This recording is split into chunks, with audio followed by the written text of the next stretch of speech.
మన తండ్రి అయిన దేవుని నుండి, యేసుక్రీస్తు ప్రభు నుండి, పరిశుద్ధాత్మ దేవుని నుండి మీకు కృపా సమాధానము కలుగునుగాక. ఒకవేళ మనం వ్యర్థమైన వాటి గురించి మనము ప్రయాసపడుతున్నామంటే అది వ్యర్థమే అని దేవుని వాక్యము సెలవిస్తుంది. సహజంగా చాలాసార్లు మనము కష్టపడతాం, కానీ కష్టానికి ఒక అర్థము ఉండదు. ఆ కష్టము వెనకాల సమాధానం ఉండదు, సంతోషం ఉండదు. మనం ఎంత సంపాదించినా కూడా సుఖము ఉండదు. మనం వివాహము చేసుకున్నా కూడా ఆ వైవాహిక జీవితంలో కూడా సమాధానం ఉండదు. ఎందుకంటే దాని చుట్టూ మనము కడుతున్నవన్నీ వ్యర్థమైనవి. కాబట్టి దేవునిని విడిచిపెట్టి మనము ఏది కట్టినా కూడా అవి వ్యర్థమైనవి అని ఎంచబడుచున్నాయి దేవుని గ్రంథములో. పిల్లలు తల్లిదండ్రులకు లోబడకుండా ఉన్నారు. ఎవ్వరు చూసినా, ఎటు చూసినా తిరుగుబాటు తనమే కనిపిస్తుంది. తల్లికి తండ్రికి విరోధముగానే ప్రవర్తిస్తున్నారు. ఎందుకో తెలుసా? దీనికి కారకులు ఎవరో తెలుసా? తల్లి తండ్రులు. వారు అవకాశం ఉన్నప్పుడు, సమయం ఉన్నప్పుడు వ్యర్థమైన వాటి చుట్టూ వారు సమయాన్ని వృధా చేసుకున్నారు. కట్టవలసినవి కట్టకుండా పనికిరానివి వారు కట్టారు. కాబట్టి వారు కట్టిన ఇంటిలో, వారు ఉంటున్న ఇంటిలో కూడా సమాధానము లేకుండా పోయింది.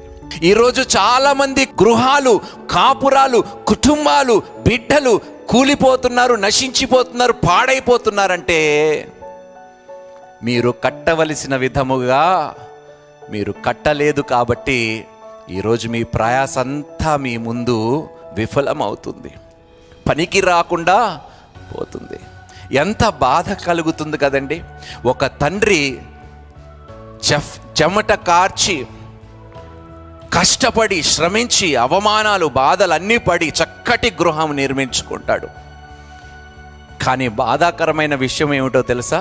పిల్లలు పెద్దగా అయిన తర్వాత అదే గృహాన్ని కూల్చివేస్తారండి, అదే ఇంటిని పాడు చేస్తారు.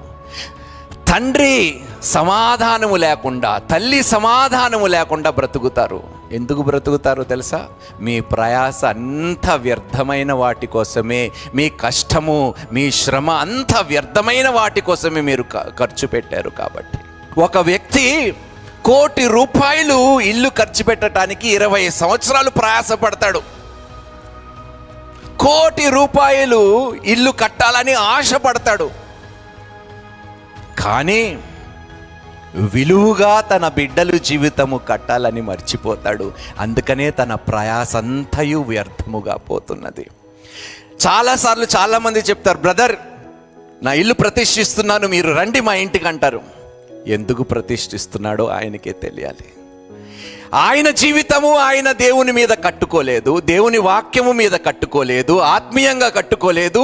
ఇల్లు ప్రతిష్ఠిస్తున్నాడు. ఇంతకన్నా నవ్వుకునే విషయం ఏదైనా ఉంటుందా చెప్పండి? హాస్యాస్పదమైన విషయం ఇంకేదైనా ఉంటుందా చెప్పండి?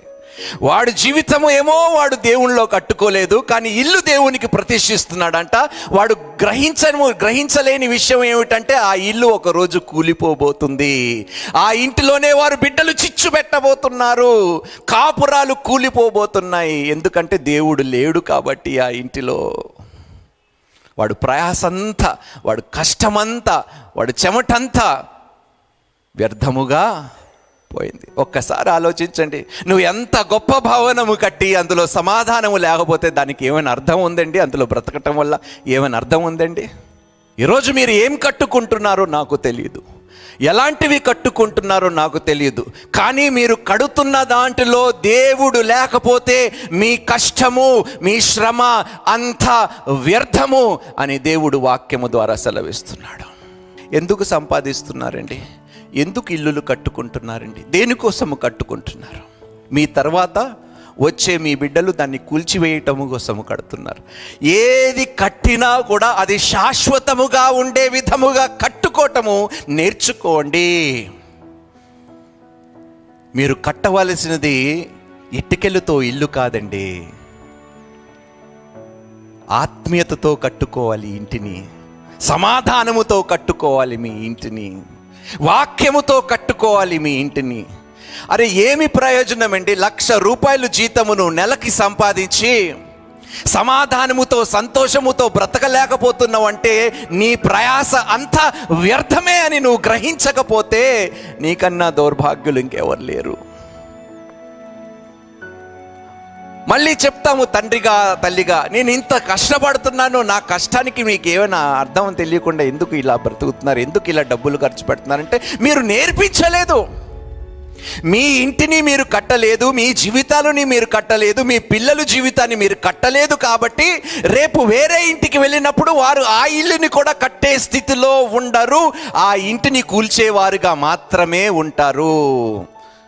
అందుకనే దేవుడు అంటాడు, పితరులు చేసిన దోషము 3-4 తరముల వరకు నేను. జాగ్రత్తగా ఉండండి అమ్మా, మీరు కట్టేది ఒక్క తరము కాదు, తరతరాలని కట్టబోతున్నారు. అదేదో చక్కగా కట్టండి. మీ ఇల్లు గొప్పగా కట్టుకున్నారని మీరు సంతోషపడకండి, మీ జీవితాలని గొప్పగా కట్టుకున్నారని సంతోషించండి.